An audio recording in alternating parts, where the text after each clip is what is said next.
So the other day I did a thing on the 1978 Italian Grand Prix and how Professor Sid Watkins wasn't able to get onto the track to potentially save the life of Ronnie Peterson.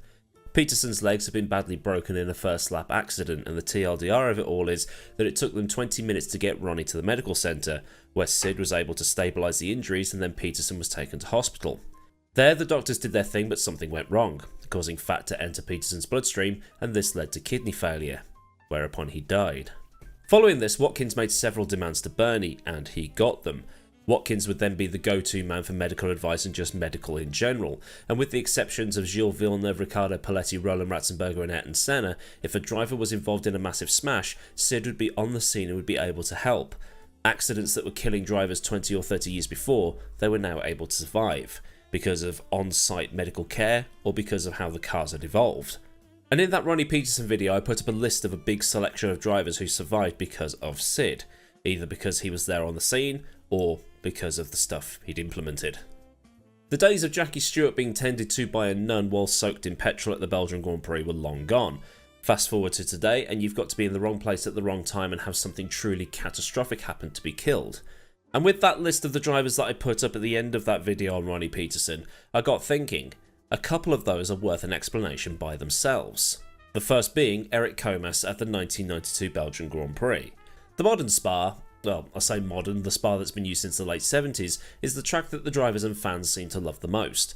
In 1992 it was still a hybrid circuit, the middle section being a purpose-built bit of track with the run from Stavelot up to the start-finish and then La Source and up to Les Combes being a public road. If you've ever driven Spa in any racing game ever, the last section is fast, punctuated only by the bus stop chicane that was added in 1981. So in the older cars that must have been quite the buzz. And there is one corner that isn't as fearsome as another corner on that same circuit but still has its own place in racing folklore. Blanchimont. Blanchimont had become this faster left-hand corner than it had been before. It's totally flat today, but in the early 90s they had to drop a gear for it and chuck it in.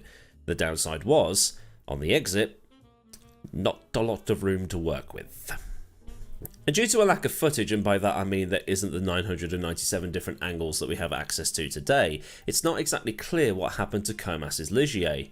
Whether the front wing failed, he had suspension issues, steering failure, puncture, but what we do know is that he went off, bounced off the tyre wall on the exit of the corner, and ended up in the middle of the track. Comas was knocked out due to the right front wheel entering his cockpit and striking his head. His engine was still running and his foot was pushed down on the accelerator. And on the footage you can hear his engine absolutely screaming. Senna was the first car to arrive and the Brazilian jumped out of his McLaren, ran to the Ligier and managed to turn off the engine before it caused a fire, because in the accident, fluids had been sprayed everywhere.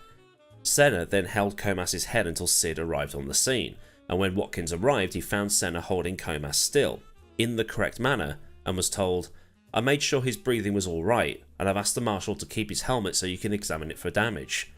And the reason Senna knew how to do this is because he'd watched Watkins do the exact same thing to Martin Donnelly a few years before, and then asked how it was done. And Sid had actually considered teaching all the drivers how to do this just in case, but then decided against doing it. Comas's life was saved because Sid had taught Senna what to do. A year and a half or so later, Imola 1994. 3 crashes in as many days, and as we all know, 2 of those were fatal. The third is the one that kicked off that black weekend as Rubens Barrichello in the Jordan went off at the Variante Bassa chicane and managed to get air off the exit curb. Curbs that were at the time launch ramps if you hit them wrong. Unlike at Blanchimont, there wasn't much in the way of a gap between the curb and the wall at the Bassa chicane. Knowing what we know now, you'd look back and go, well, why would you have it like this? But then they probably weren't expecting anything to happen. Like I've said before, there's a reason it's called tombstone technology.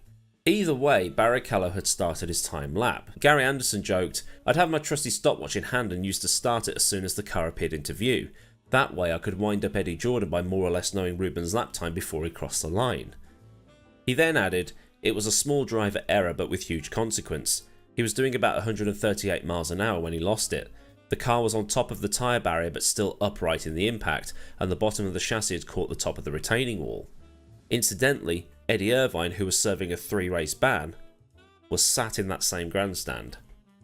Anderson also explains that it was a dip behind the curb that helped the car get air, on top of the curb having that slight incline to it. It's part of the reason they have started putting extra runoff on those curbs to stop those ruts being caused in the first place. Watkins, who was in the pit lane, was able to get to Rubens quickly given that he was only a couple of corners away.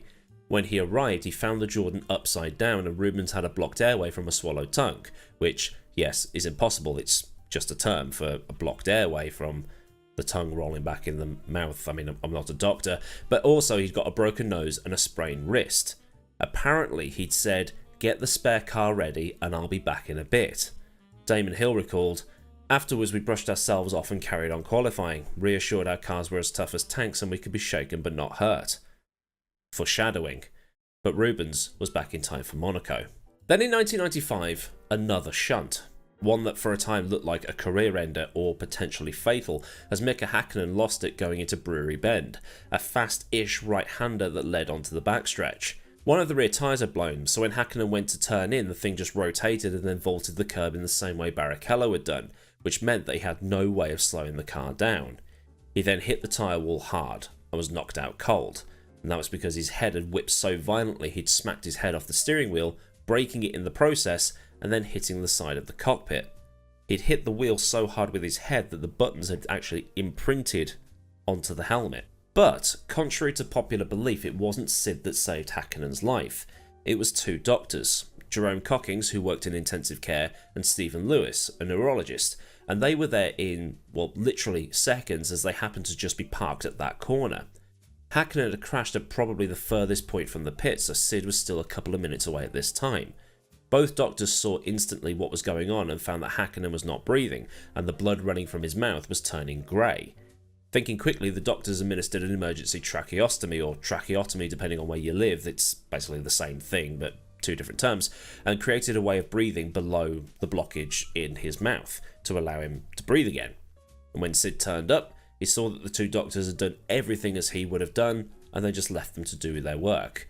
And then, as a group, they took him to the hospital. A hospital that was less than a mile and a half away from the circuit. So, maybe there is an advantage to these things after all. It was, however, Watkins that put together Hakkinen's rehab program.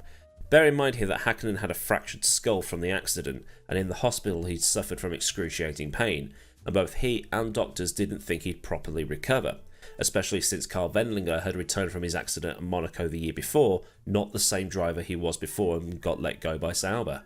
87 days later, Hakkinen was testing the McLaren MP411 at Paul Ricard, lapping half a second faster than Schumacher and doing 63 laps as if he'd never been away. By the end of the 1997 season, he was a race winner, albeit because David Coulthard had led him through, and by the end of 1998, he'd won the championship.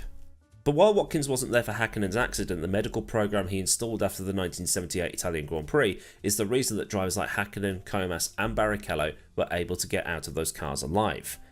And many more since. Not 6 months after Hakkinen, Martin Brundle, also in Australia, was up and over in an accident that everybody at the time assumed the worst with. Brundle climbed out, got back to the pits, and Sid said, "I can see you're fine, you've just run 300 metres up a pit lane. What's the date? 10th of March? Yeah, you're fine." 3 huge accidents. Accidents where if they had happened 15, 20 years before, all 3 would not be here. But at the same time, there were 2 in the same time period that were not so fortunate. So then, a look at 3 lives that Professor Sid Watkins was able to save as a result of his trauma response program in Formula 1.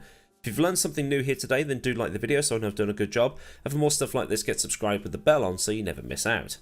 Massive thanks to the kind folk at Patreon for the continued support, and if you want to help support me on a more personal level, you can do so by following the link in the description, where there's also links to Discord, socials, and other bits and pieces.